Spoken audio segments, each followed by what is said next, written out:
ঠাকুর মা স্বামীজির শ্রীচরণে ভক্তিপূর্ণ প্রণাম জানিয়ে আজকের নিবেদন স্মৃতি চিরন্তন অপর্ণা ঘোষ। একবার বেনারসে আমি আর বকুল ভারত সেবাশ্রমে উঠেছি। ভোরবেলা গঙ্গা স্নান করে বিশ্বনাথকে প্রণাম করে দৌড়াতে দৌড়াতে মহারাজকে প্রণাম করতে গিয়েছি। মাথা আঁচড়ানো নেই, তবু দেরি হয়েছে। সবে উঠে ঘরে গিয়েছেন। আমাদের গলা শুনে বেরিয়ে এলেন। আমি প্রথমে প্রণাম করতেই হাত দিয়ে মাথার চুলগুলি ঠিক করে দিতে দিতে বললেন, আমার এই ভালো মেয়েগুলিকে কেউ একটু যত্ন করে না। আমি বলে উঠলাম, আপনি তো করেন, তাহলেই হবে, আমাদের আর কারুর দরকার নেই। উনি হেসে বললেন, হ্যাঁ, আমি তো শুধু মুখেই বলতে পারি। আমরা বললাম, আমাদের তাতেই হবে। এত কাজের মধ্যেও আমাদের জন্য চিন্তা থাকতো। একবার মহারাজ ভুবনেশ্বর হয়ে পুরী যাবেন। আমি আর বকুল বলে দিয়েছিলাম আমরা পুরী যাব। আমাদের পৌঁছবার একদিন পরে পুরী মঠে পৌঁছেই ওখানকার অধ্যক্ষ মহারাজকে জিজ্ঞাসা করেছিলেন, আচ্ছা, কলকাতা থেকে দুটি মেয়ের আসার কথা ছিল, এসেছে ওরা? অধ্যক্ষ মহারাজ মুশকিলে পড়েছেন। আমরা আগের দিন চক্রতীর্থে গিয়ে প্রণাম করে বলেছিলাম, আমরা কলকাতা থেকে আসছি, ভাইস প্রেসিডেন্ট মহারাজের আশ্রিত। শুনে বললেন, তোমরা ভাগ্যবান, তোমাদের গুরু কাল আসছেন। পুরীধামে গুরু প্রণাম করা বহু জন্মের তপস্যার ফল। এসো, আমি ব্যবস্থা করে দেব। এইবার যাওয়া মাত্র অধ্যক্ষ মহারাজ বললেন, গাই বাছুরে 60 আছে, আর আমাকে বুড়ো পেয়ে ঠকালো, দাঁড়াও, শাস্তি দিচ্ছি। আমরা ভয়ে কাঠ হয়ে গেলাম। কোন অন্যায় গুরু মহারাজ সহ্য করবেন না, তার উপর সেবক মহারাজরা আছেন। কথা দিয়েছেন বলে অধ্যক্ষ মহারাজ একেবারে প্রসাদ পাবার টেবিলে নিয়ে গিয়ে প্রণাম করিয়ে দিলেন। তারপর প্রসাদ পেতে বললেন।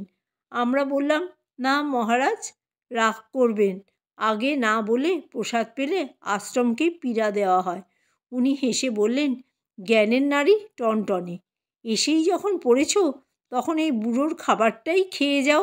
আমরা অনেক অনুনয় বিনয় করে বারণ করলাম। তখন বললেন, অনেক লোক আসেনি, বেশি আছে, প্রসাদ পেয়ে যাও।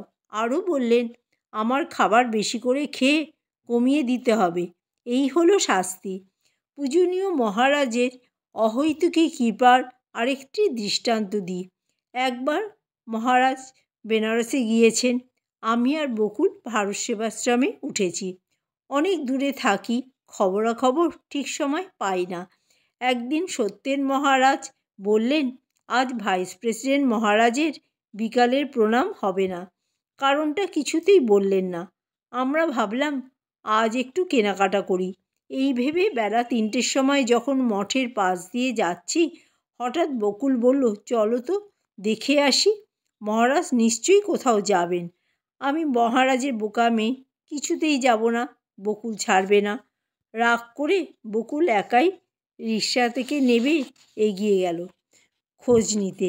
একটু পরেই দেখি ছুটতে ছুটতে আসছে। রিকশাকে বলল, জলদি চলো, বাবা বিশ্বনাথের মন্দির, মহারাজ গাড়িতে উঠে পড়েছেন। আমি ভাবলাম, এ অসম্ভব, রিকশা কখনো গাড়ির আগে যেতে পারে? মহারাজকে চেনা এক জীবনে সম্ভব নয়। তিনি ইচ্ছা করলে অমাবস্যার রাতে চাঁদ ওঠাতে পারেন। হলেও তাই, একবার গাড়ি এগিয়ে যায়, একবার রিকশা এগিয়ে যায়।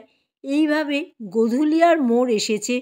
ট্রাফিক পুলিশ আমাদের রিকশা ছেড়ে দিল আর বড় একটা শোভাযাত্রা যাবে বলে মহারাজের গাড়িকে হাত তুলে আটকে দিল, কারণ সেদিন ছিল গুরু নানকের জন্মদিন। আমরা মন্দিরে পৌঁছে দেখি আমরা ছাড়া সবাই পৌঁছে গেছে। আমার কি ভাগ্য জানি না, মহারাজ যে মালাটা বাবা বিশ্বনাথকে পরিয়ে দিয়েছিলেন, সেই মালাটা পাণ্ডা তুলে নিয়ে মহারাজের গলায় পরিয়ে দিল। তিনি হাত দিয়ে খুলে নিয়ে দরজার দিকে ছুঁড়ে দিলেন। পড়ল এসে আমার মাথায়। সেই জন্যেই বোধহয় আমার মতন অভাগার তার সঙ্গ করার সৌভাগ্য হলো।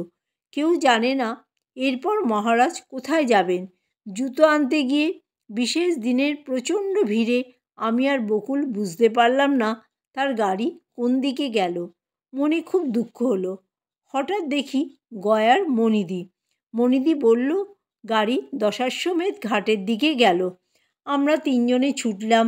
গিয়ে দেখি ছেলে ভক্তদের সঙ্গে নিয়ে মহারাজ নৌকায় উঠছেন। আমি, বকুল, মনিদি আর শ্রীরামপুরের দীপ্তিদি ঘাটে দাঁড়িয়ে সেই দৃশ্য দেখছি। এর বেশি আশা করা যায় না, কারণ আমরা মেয়ে। একটা অব্যক্ত যন্ত্রণা মনকে পীড়া দিতে লাগলো।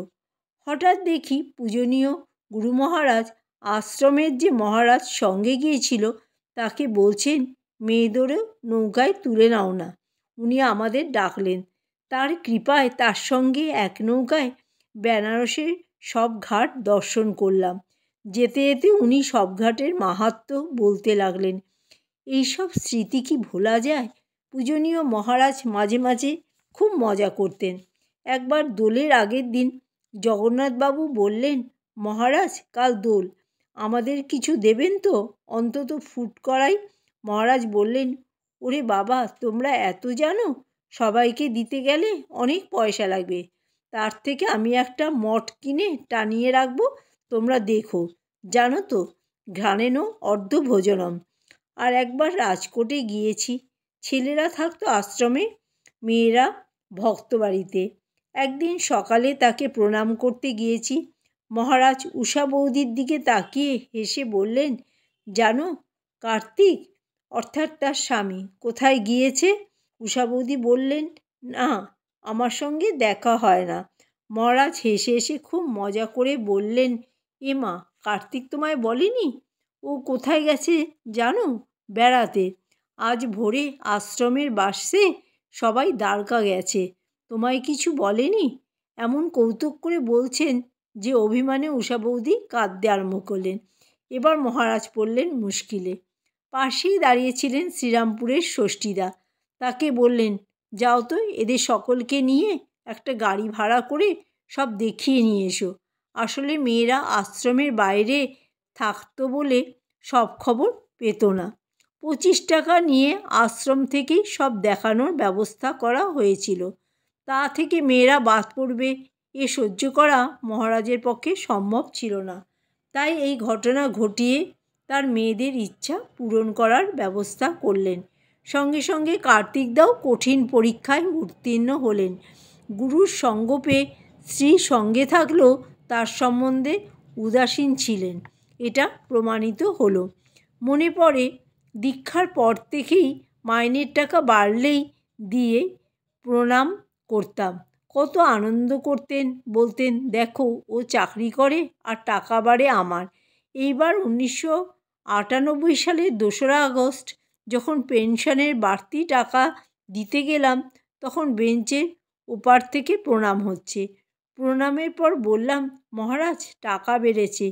কি ভয়ঙ্কর নির্লিপ্ত একটি হাসি হাসলেন যে প্রাণ কেঁপে উঠল। কোনো স্বীকৃতি ছিল না ওই প্রণামী গ্রহণ করার। তিনি যেদিন চলে গেলেন, সেই দিন আমার আগে যারা প্রণাম করেছে তারা সবাই পায়ে মাথা দিয়ে প্রণাম করেছে। যেই আমার পালা এলো, সেই বৃষ্টি ভেজা সন্ধ্যায় অমনি আদেশ এলো, দাঁড়ান, বরফ দেয়া হবে, তারপর প্রণাম। আমাকে দিয়েই শুরু হলো বেঞ্চের ব্যবধানে প্রণাম। শ্রীচরণ ছোঁয়া থেকে বঞ্চিত হলাম। জীবনের অনেক সময় নষ্ট করেছি, বাকি জীবন যেন তার অমোঘ আশীর্বাদ বৃথা না যায়, এই আমার প্রার্থনা। সকলের প্রতি তার আশিস সর্বদা বর্ষিত হোক। জয় ঠাকুর, জয় মা, জয় স্বামীজি।